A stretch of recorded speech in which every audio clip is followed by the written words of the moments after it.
Hey, everybody.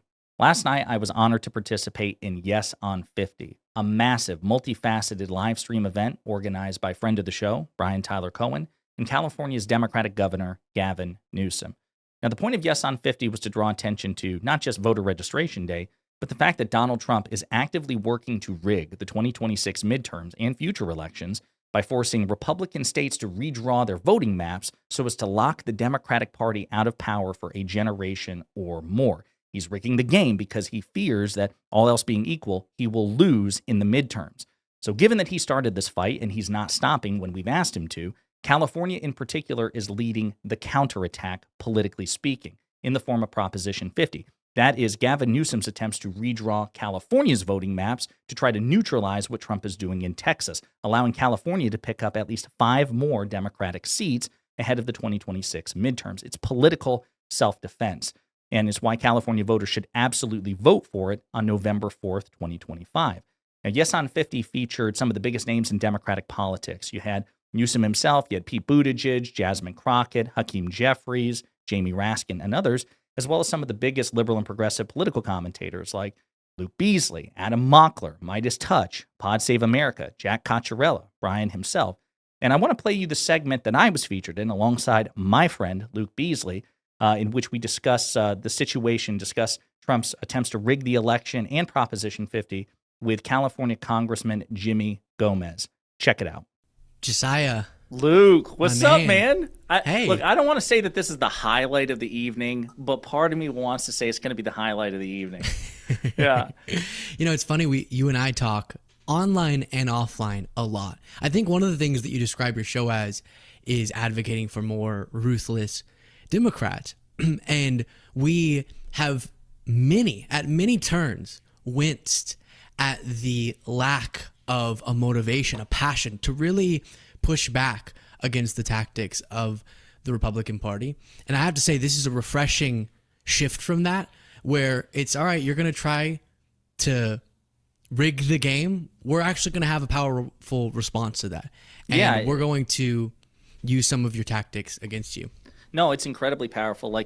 That's one of the things that made me so hyped about this from the very beginning, because in an age where Democrats just don't have power, and to be fair to the Democratic Party, despite all of our criticisms of it, right now at the federal level, they are locked out of power. They are limited in what they can do. And so that's why I think it's so important to recognize and reward and encourage what Governor Gavin Newsom is doing here in California, because he saw the terrain and he's like, okay, I'm not limited to, sternly worded letters, right, and some TikTok videos. I can actually take decisive action. That's what he did. And, together with California Democrats, he got a supermajority to pass this Proposition 50 so it goes to a ballot initiative on November 4th. And, folks, that's really the key part here. We need people to register to vote if you haven't yet, because, of course, today is National Voter Registration Day. But number two, there's a special election on November 4th that will decide, potentially the fate of the next midterms and democracy consequently by allowing Proposition 50 to pass. And that's what this is all about. So we have to recognize it, reward it, and encourage it, and hopefully inspire other Democrats in positions of power to take up the cause. Yeah, absolutely. One of the points that Senator Warren said when she was previously on, that it's so correct, and it drives me crazy how since Trump got into office, there is this, yes, spineless, but just kind of incoherent argument we hear every time Republicans in the Senate or the House are challenged on something.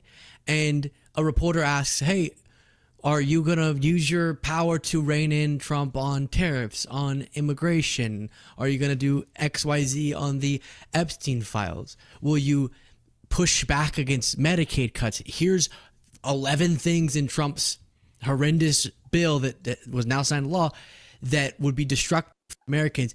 You have power. It can't pass without you. What say you? And the response from almost all of them, with very rare exceptions, is Trump is something mandate, something American people elected him. Never ever even trying to acknowledge that they were also elected, and for a very specific purpose, which is they have power as well. And to see an institution, we see this with the Supreme Court too, willingly giving up its own power to the executive branch. in some of its rulings. And Congress now, you would think at least ideological self-servingness would motivate them to do something. But instead, it's that same talking point of Trump was elected and he has a mandate. And I think it was correctly framed by Elizabeth Warren that this is more than just a California issue. And it's more than just, hey, let's do well in the midterms, Democrats. It's actually about bringing to a screeching halt what has been an unrestrained presidency thus far. Yeah, and speaking of Congress, I mean, you mentioned a senator. We got a really good representative to also bring in. We've got Representative Jimmy Gomez of California's 34th District. What's going on, Congressman? Oh, you're muted, sir. There we go. There we go. Yeah. You'd think after all these years, I'll know how to do that. Listen, the fact that you got it like resolved in 3 seconds and not 50 seconds actually gives you a leg up on me, so I'm not going to judge. It's like, wait, come here, staff. No, they're not here. I'm kidding. Oh. So how are you? I mean, with all this going on, what do you feel about Proposition 50? How do you feel about all this? You know what? I want to kind of like paint a picture of what's at stake, because a lot of people think that this is just another normal election. Everything's at fucking stake this election.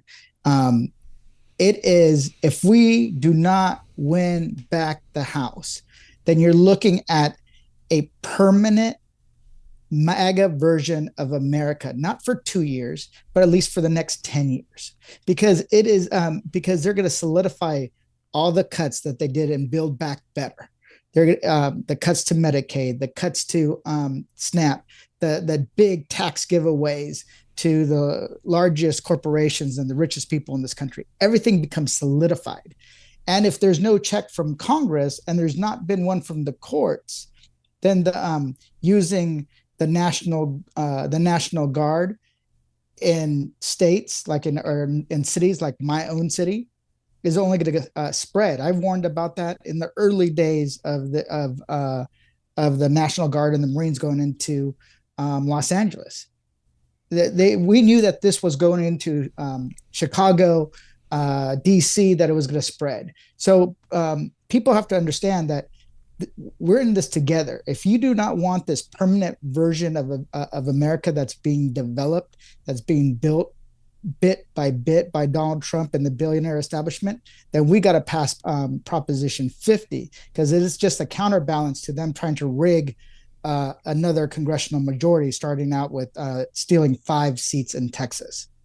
Yeah, no, I mean, I love the way you phrase it here, because, you know, Luke and I are talking about, long-term democratic institutions, but the fact of the matter is it's not just so abstract. I mean, this is a Democratic majority would be able to prevent meaningful harm to the American people now. In the short term, as you said, like all of the Medicaid cuts that the Trump administration is aggressively pursuing, they're trying to gut the Affordable Care Act. And again, all of this to pay for exorbitant tax breaks for the people who need it the least, and to say nothing of, you said, the consolidation of power.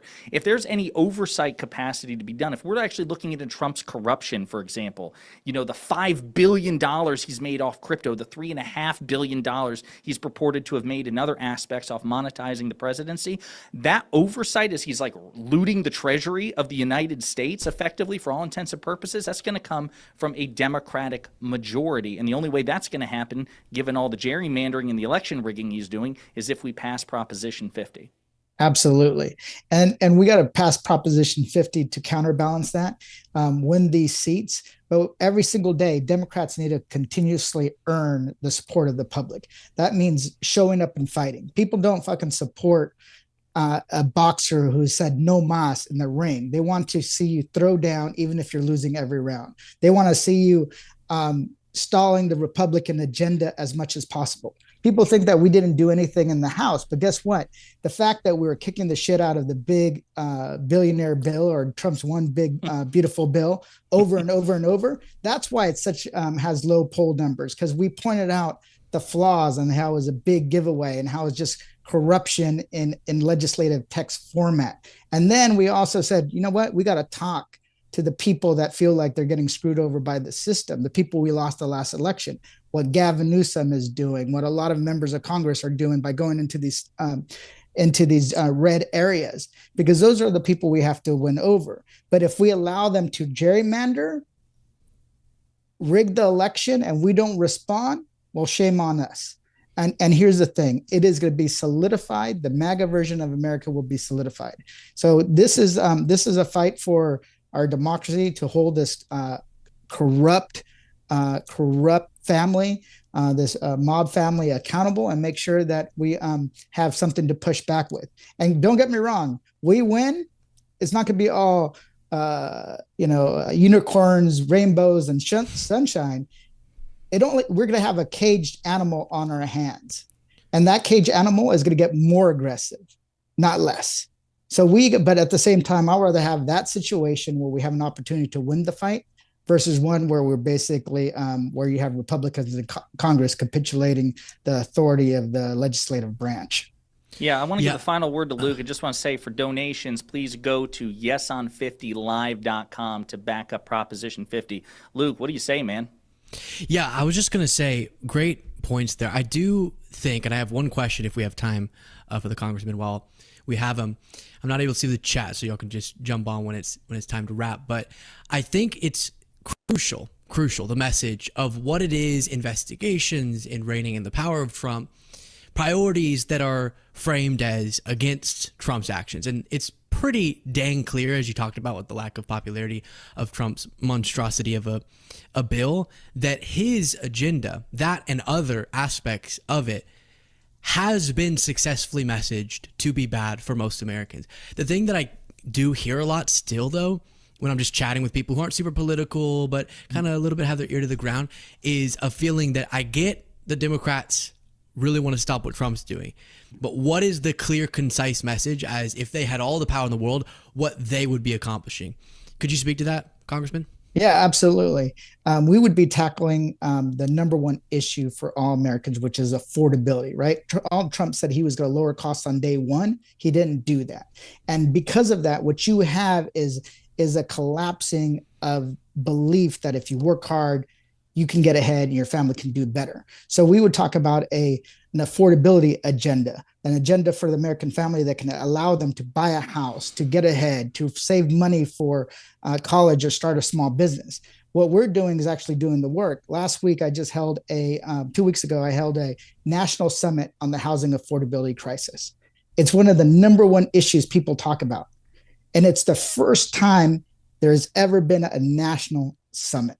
So what we're going to do is going to go after these issues step by step: childcare, housing, tackle corruption in the Trump administration, and then allow people to have a belief that they can get ahead. Because right now, the people we keep losing are the ones that feel that they can't work hard enough and live their version of the American dream, whatever that is. So we have an agenda, and I believe it's going to be an agenda that restores people's faith, not only in the Democratic Party, but also in the idea of America itself.